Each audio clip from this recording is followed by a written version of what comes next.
आज जब मैं इस देश की महिलाओं को, हमारी बेटियों बहनों को स्कूल कॉलेज जाते हुए देखता हूँ, जब मैं उन्हें बड़ी कंपनियों के सीईओ बनते हुए, अपने पैरों पर खड़े होते हुए, अपने हक के लिए लड़ते हुए देखता हूँ, तो मुझे बहुत गर्व होता है। लेकिन क्या आज की हमारी इन बेटियों को, इन महिलाओं को पता है कि उन्हें ये आज़ादी, ये हक किसने दिलाया? अब हम फिर से अंबेडकर जी के योगदान की बात करेंगे। दुर्भाग्य से हमारे देश में बाबा साहब को सिर्फ दलितों का मसीहा मान लिया गया।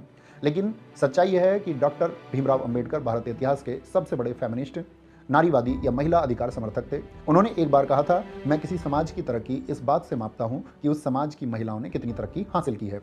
जरा आज़ादी के ठीक बाद वाले भारत की कल्पना कीजिए।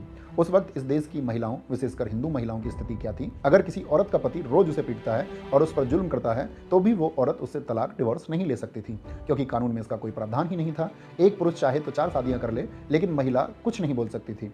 पिता की संपत्ति में एक बेटी का कोई अधिकार नहीं होता था। औरत को सिर्फ एक संपत्ति या उपभोग की वस्तु माना जाता था। और तब देश के पहले कानून मंत्री, लॉ मिनिस्टर के रूप में बाबा साहब ने संसद में एक ड्राफ्ट पेश किया। इसे इतिहास में हिंदू कोड बिल कहा जाता है। यह कोई मामूली कागज नहीं था, यह इस देश की आधी आबादी की गुलामी की जंजीरों को काटने वाला कटर था। बाबा साहब ने इस बिल में प्रस्ताव रखा कि महिलाओं को पिता और पति की संपत्ति में पुरुषों के बराबर बराबरी का हिस्सा मिलना चाहिए। महिलाओं को अपनी मर्जी से प्रताड़ना की स्थिति में तलाक लेने का कानूनी अधिकार होना चाहिए। बहु विवाह, पॉलीगैमी यानी एक से ज़्यादा शादियां करने पर रोक लगनी चाहिए। और अंतरजातीय विवाह, इंटरकास्ट मैरिजेस को कानूनी मान्यता मिलनी चाहिए।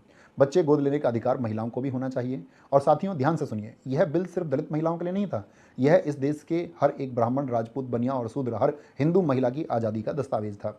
लेकिन जब यह बिल संसद में आया तो बवाल मच गया। उस दौर का जो रूढ़िवादी समाज था, जो धर्म के ठेकेदार थे, वो सड़कों पर उतर आए। संसद के अंदर और बाहर बाबा साहब का भयानक विरोध हुआ। लोगों ने कहा कि यह आदमी हमारे धर्म और हमारी परंपराओं को भ्रष्ट कर रहा है।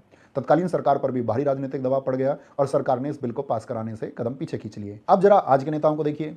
आज एक मामूली से पार्षद या विधायक की कुर्सी के लिए जो लोग अपने ईमान बेच देते हैं, 5 साल तक कुर्सी से चिपके रहने के लिए राजनेता कुछ भी करने को तैयार रहते हैं। लेकिन वो डॉक्टर अंबेडकर थे। जब उन्होंने देखा कि जिस सरकार का वो हिस्सा है, वो सरकार इस देश की महिलाओं को उनके मूल अधिकार देने से पीछे हट रही है, तो उन्होंने एक सेकंड भी नहीं सोचा। 27 सितंबर 1951 को बाबा साहब ने देश के पहले कानून मंत्री, लॉ मिनिस्टर की अपनी शाही कुर्सी को लात मार दी और अपने पद से इस्तीफा दे दिया। देश के इतिहास में ऐसा कोई दूसरा उदाहरण नहीं मिलता जहां किसी इतने बड़े नेता ने सिर्फ महिलाओं के हक के लिए देश के कैबिनेट मंत्री का पद ठुकरा दिया हो। आज जो बेटियां अपनी मनपसंद जिंदगी जी रही हैं, जो महिलाएं आज गर्व से पिता की संपत्ति में अपना हिस्सा मांगती हैं, जो आज बराबरी से सिर उठाकर चल रही हैं, उन्हें कभी नहीं भूलना चाहिए कि उनके हक की कीमत एक महापुरुष ने अपने जीवन की सबसे बड़ी कुर्सी को त्याग करके चुकाई थी।